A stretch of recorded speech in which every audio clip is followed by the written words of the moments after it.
Hey guys, welcome back to my channel. Today we are talking about the complexity of fragrances. Are we selling ourselves short? Okay, so I have been perfuming now for some time, and my opinion personally is I think fragrances that are more complex, that are well blended, that have an intricate olfactory note palette is far more interesting and makes for a better fragrance than like a 2-note or like a 3-note fragrance would. I know that maybe contrary to popular opinion, I know that a lot of people are like looking for just vanilla, or they're looking for just tonka or just sandalwood, and like I think in theory that sounds really great, but I think really like mastering the art of perfumery is adding ingredients as you go and finding a balance. This is what I love about perfume making. I make perfume for a living, and I just think that it is such a unique experience. Like, I love that I can create something and not know what the turnout is going to be. And I think a lot of formulations can, like, when they're only a 1-note substance, like, it's very simplistic and it leaves little to the imagination. So I think like perfumery should be a creative pursuit. And I think you fully become a master is when you are so comfortable with your experimentation and you know like what is going to smell good, and you have it down packed, and like you know exactly like the droppage amount that you're going to use, per benzoin, per cashmere, per ambroxan, whatever it is that you're putting in your fragrance. I think it's just an interesting progress, and like I do wonder, like, these days about what's on the market. Like, are we selling ourselves short by just like going out there and getting our, Bath and Body Works like vanilla spray or whatever it may be? Yeah, and I, think that the more exposure you get in the fragrance world, and like the more cognizant you are of like what it is that you gravitate towards, you can get really exploratory with it. Like, if, for example, that you like, let's say cedarwood, like you're a very woodsy kind of person. Well, what else smells good with wood? Like, what else in your palette do you tend towards? Like, is it citrus? Like, do you like bergamot? Do you like mandarin? Like, there's so many, tangerine. So it gets very like meticulous.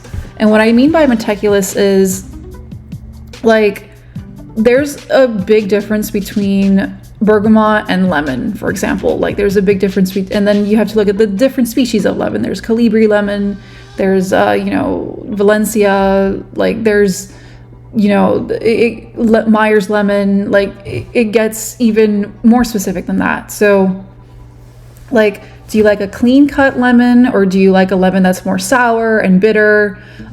So like, what's the story you're trying to tell? Like, what is your mark? Like, what mark are you trying to make in this world?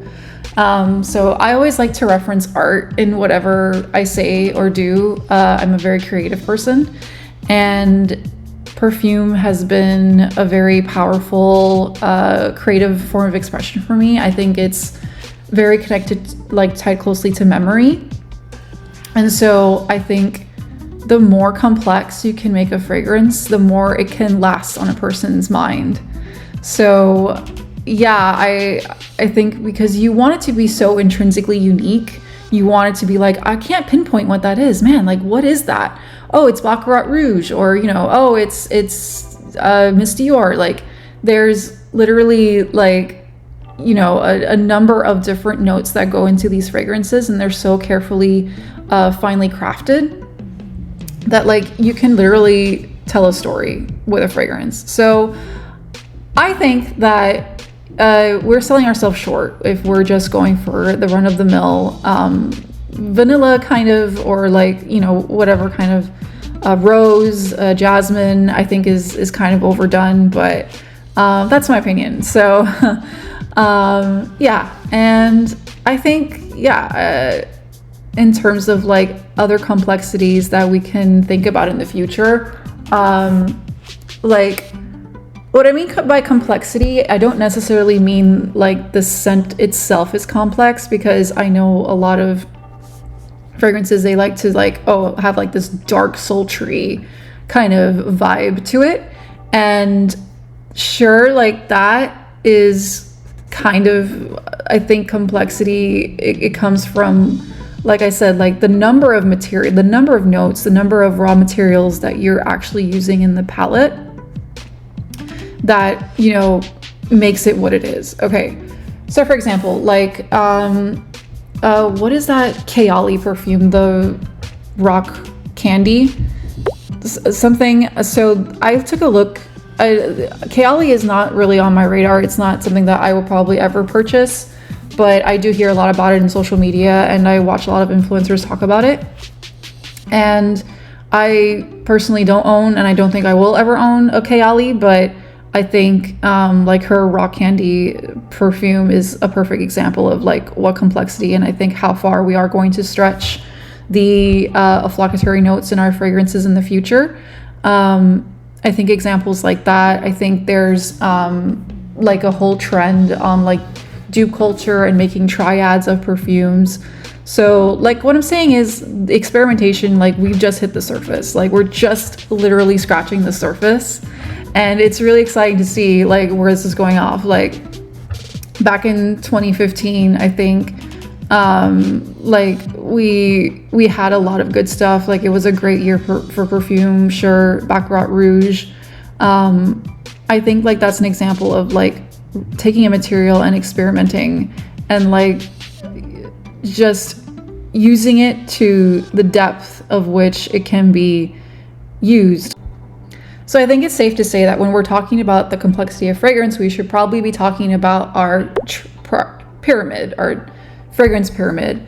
I think like when we're talking about our fragrance pyramid, it's important to consider what goes at the top, what goes at the middle, and then what is your dry down or your base. So bases are helpful, excruciatingly so, because you want a fixative in your fragrance. What's this going to do is it's going to allow it to wear as throughout the day. Extraits are the longest lasting because they have the most oil concentration. So most extraits are roughly 30 to 40%.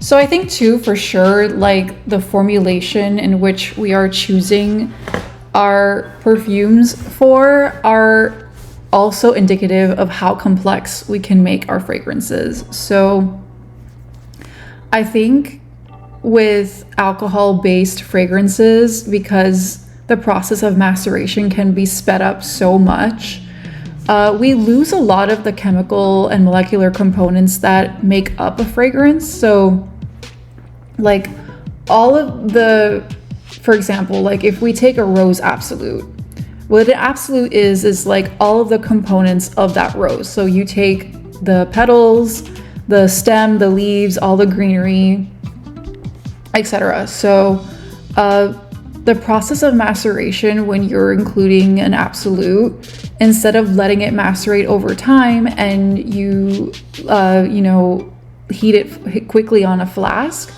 it loses a lot of that molecular structure. And so it makes for like a very simplistic and like washed down version of a rose. And I'm telling you, like when you smell a fragrance oil, a perfume oil over an alcohol oil, you'll be surprised at the difference of the smell. Like I always say that perfume oils, it's like smelling fragrance for the first time. I can't like tell you enough. And so I'm really excited because I think my product is going to really change the way that we think about perfume. And perfume oils are nothing new. I mean, perfume oils were actually used like thousands of years ago, like 2000 BC. People used to carry like small sort of like vases on their person on a carrier, and would whip out their, you know, flask or their little vial and like put the perfume oil on them like we do today with our travel size sort of roller balls. And so I think, yeah, I think it's really cool like to bring this trend back. I think it's much needed in order to like use the raw materials to their full capacity.